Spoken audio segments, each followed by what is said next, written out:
because guess what? It seems like our defense is pretty stingy. And I'm going to say that last week against Chapel Hill and that 50 points, and I think I said it on last week's episode, that's sort of a throwaway game. Like, you don't have to win the Kentucky Derby by, a mile. You just got to win it by a nose. And so I think last week's defense against Chapel Hill, we can chalk that up a little bit to, hey, we'll give you that because we're still going to win by 20 or 30 points. But this week, if we look at the defense, we gave up only one touchdown, which going into the Chapel Hill game, we had only given up one touchdown for the entire season. And we go back to that identity. That identity is takeaways. We had 3 more takeaways, right? Right now, JMU leads the nation in turnover margin. And I'm telling you, Jack Fitzpatrick, you are the EPA king. If you can go +3 in the turnover ratio, you're going to win a lot of games. So overall thoughts on the defense right now for you, Jack, and the way they performed in this game. Thank you for opening up the floor here on the defense, because when I was watching it, I was amazed with what Lyle Hemphill was doing and how the players were executing it.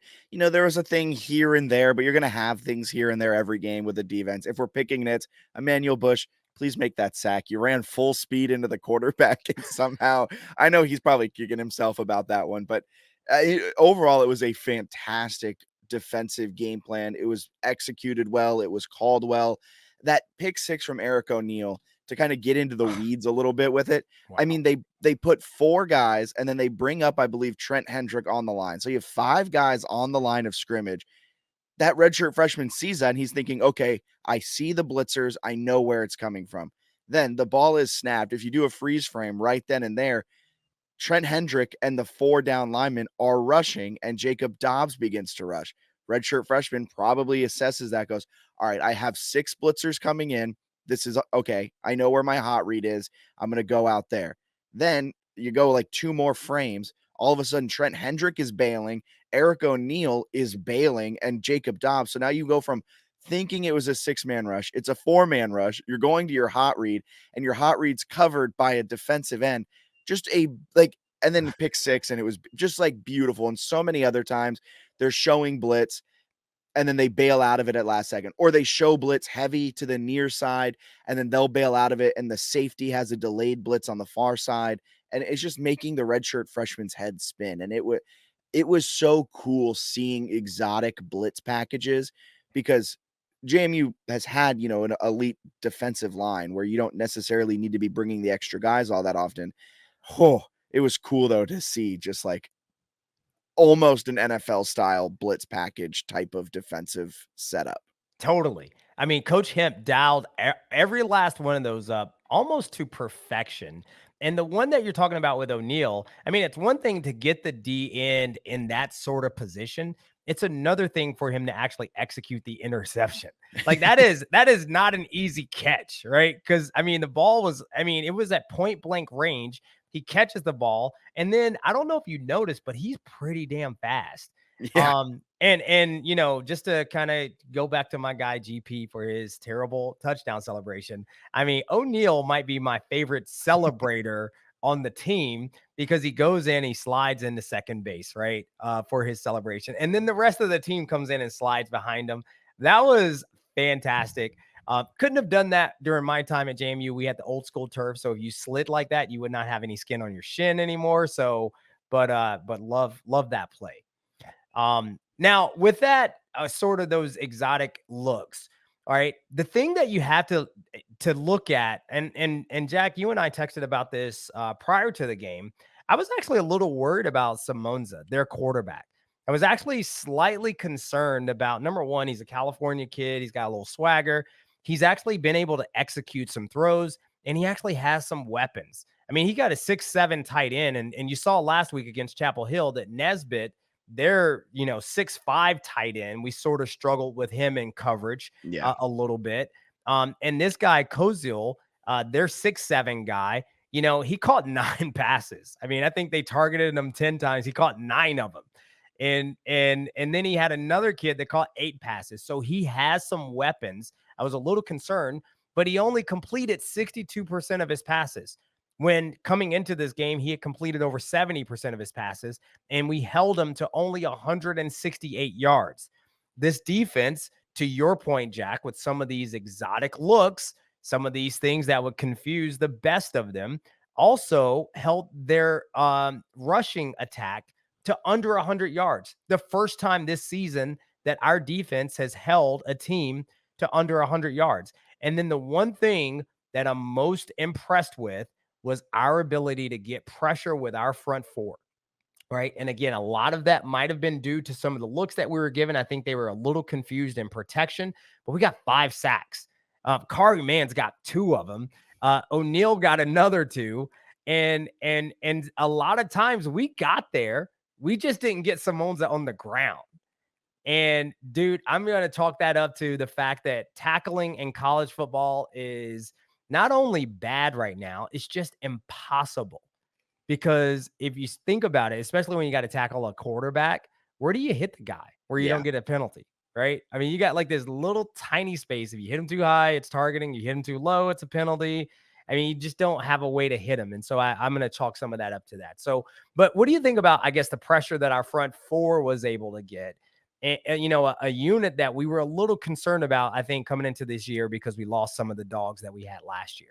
Yeah, they played very well, and I think Hemphill, his packages and his blitzes really help with it, because if it was just, okay, you 4 go out and win each rep, I'm not sure if they necessarily could, but when you have these blitz packages, when you're showing one thing and you're doing these stunts and these weird moves, it really opens things up, and it helps them get their rhythm in a game, and just find that, find it. And it's been going well for him. I do want to say, I've been thinking about this after I watched the game, and I may be prisoner of the moment. I understand. I think this defense as a whole unit is better than last year's. And that may Wow. sound crazy coming off of the UNC game, but I just remember the feelings of when our front 4 weren't getting home and we had to rely on the secondary to make plays. And the secondary last year could get got, and they got quite a few times. The UVA game, there were other games throughout the season where the secondary was a little iffy, but the front 4 were so good that it really didn't matter because they were making quarterbacks throw the ball in less than a second. But this Yeah. year, it feels like the secondary can step up and hold their own when the front 4 isn't getting time. The linebackers can help out on the rush. It just feels like a much more well-rounded unit that is just super fun to watch defensively. And they're Wow. starting to get better with their tackling. Charlotte, they were abysmal at tackling. Chapel Hill, they were not that great at tackling. But in this game, they were very, very good at tackling according to their PFF grade. There was a couple misses here and there, but I think they're starting to gel. I think they're starting to find that rhythm and understand what Hemphill is asking of them. Yeah, that is a very interesting take. I mean, if I had to compare last year's defense with this year's defense, I think you're right. I think our secondary plays much better. I think our defenders play those intermediate routes that seem to, you know, teams seem to be able to do at will against us last year. You know, we cover those much better. I think where, you know, for me as someone objectively looking at this team versus last year's team, some of the things that I see now that sort of throw me off is that we are susceptible to some 15, 20-yard runs between the Yeah. tackles. And that's something that we're not accustomed to seeing. But to your point, if we're not necessarily selling out to stop the run, then that always opened us up on the back end. And now what I think we're seeing is a more balanced defense. So we're likely going to see some 5, 6, 7 yard runs here and there. And they can catch that secondary, like Barksdale, his one-handed tip to himself crazy thing at the end of the first half when Ball State was kind of driving down the field. It looked like they were potentially gonna score, and that was during a second quarter that JMU, the offense wasn't.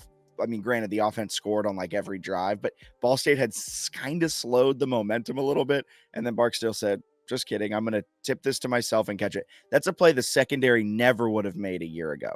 Never would have made. And shout out to Barksdale, man. The guy for the second week in a row, I think, is just proving that he is one of the heartbeat of this team. And that play that he made is probably going to be one of the better interceptions that you will see in college football this year, to have the wherewithal to, number one, not interfere with the receiver, and then number two, to deflect the ball. That would have been a good play on his own, but for him to have the awareness to actually catch it, I mean, just a sick play from one of my favorite players on this team.